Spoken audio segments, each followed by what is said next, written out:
I would like to welcome Ashley Lara, Public Information Officer for Jackson County Fire District 3, and she's going to talk to us a little bit about how she uses her social media in her fire-adapted communities outreach.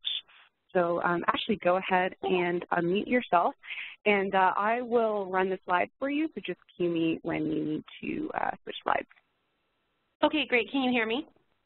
Yes, thank you. Okay, excellent. Essentially, I have kind of a unique job. I run the Fire Adapted Communities portion of our district, and I'm also their public information officer and inspector, but I do a bunch of things, but really I'm doing public information and Fire Adapted Communities, and I think that they go really well, really go hand in hand.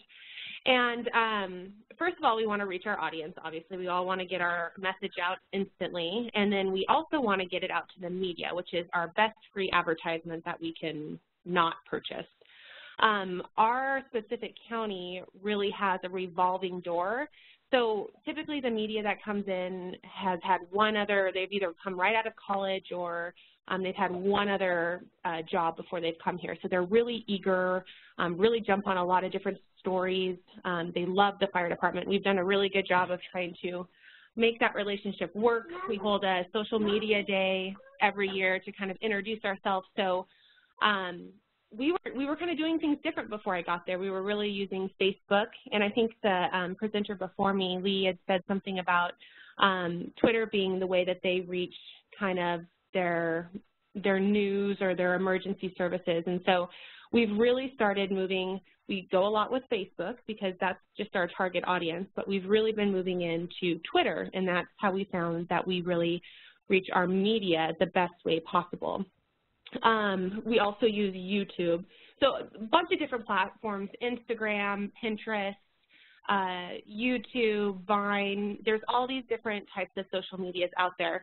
But I think that there's so many, you can't be completely absorbed and try to use all of them because a lot of us don't have the manpower to maintain all of them. So I would stress to everyone here, use what works for your specific community, because a lot of people don't know what Vine is. A lot of people don't know what some of these different social media outlets are. So use what your audience is familiar with.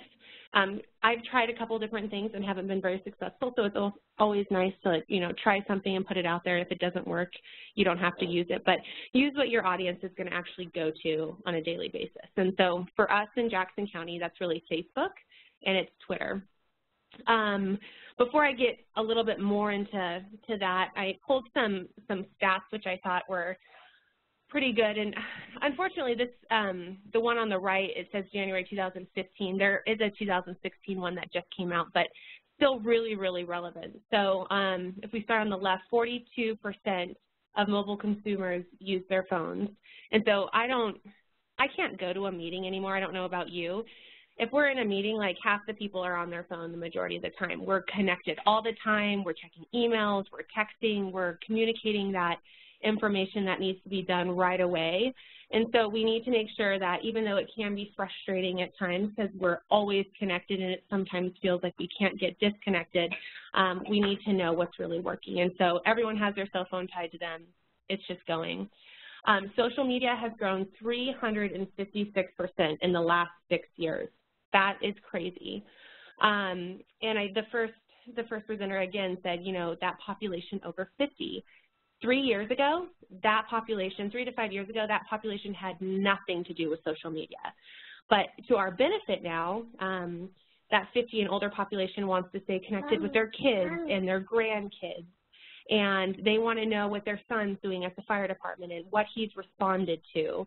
And so that really plays in our favor, too, to be able to get that message out much more broadly to all of our different user groups. And so you can kind of look at a different, you know, some of the different stats. I'm not going to go through all of them.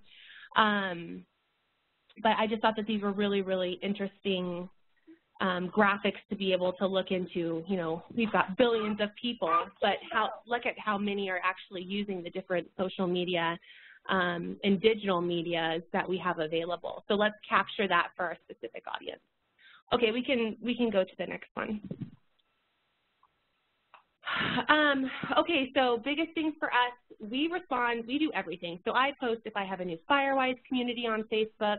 And I have my Twitter and Facebook connected. So if one thing streams on one social media outlet, it'll automatically post to the other, which I think is really nice, really easy for us to be able to just do one, and it kind of spreads to all the other networks as well. And that way you hit all your networks and you're not constantly updating each. So Twitter is really to reach our media. Facebook is to really reach our population. And then we found that our YouTube channel really meets like our internal, so our firefighters, the firefighters' families and spouses. So those are really the three that we go out and use quite often. Another interesting stat, which doesn't really help with the people who work our 8 to 5 jobs, but if you can post between 6 p.m. and 11 p.m. at night, you get the best ratings, you get the most interaction, and you get the most just messaging back from your target audience. And so that can be difficult. I'm on call all the time, so I'm constantly on my Facebook and my Twitter and all of that. So that's great, but if you're going to do that, I think it's really important to note that you need to have someone be able to manage it. So even if you are posting from 8 to 5, if you have that option, and some people turn this off so people can't message back in, ours is open. So if people have questions, we have a live incident, we have someone on there 24 hours until that incident is done, making sure that if people do have questions, that we are responding to them and answering them to the best of our ability. And then we hashtag everything, and some of them take off and some of them don't. But it's been really fun to look back. We're going to talk about metrics in a second, but to actually look back and see what did trend really well, what took off.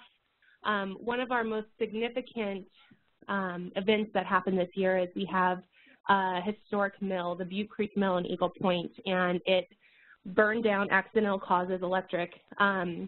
But we had people from Australia calling us. We had people from Britain calling us. We had people from everywhere calling us and asking us what it is that they could do to help, and they wanted to get an update on everything.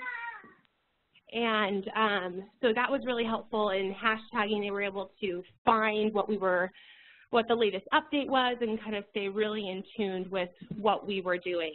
And so hashtags, I think, are really important. We've had some hashtags that have not worked so successfully, but it's kind of fun to throw them out there. If you can look on that post, too, I think it was shared like almost 250 times, and we had hundreds of comments, and that's just proof that things can really work once you put them out there. They can take off and really go everywhere. And to get that consistent one message that you want out. My daughter closed my screen. Let's see if I can get back in. And then kind of the last thing I wanted to touch on is pull your metrics. It's easy to go into your settings in Facebook. And I only have pulled them for Facebook for this, but find out what's working, like when are your peak periods, and that's when we really found out that 6 to 11 p.m. And I've gone to other PIO conferences, and that's really the target time that you get the most, because people are off work, they're able to be engaged, their kids are asleep, they have some downtime, and so that's when they're really researching and trying to find out and catch up on the day. So look at what is working in your community. What have been some hot topics that people continually are speaking about or liking or sharing? What are your peak times? And then what's your demographic? It even breaks it out.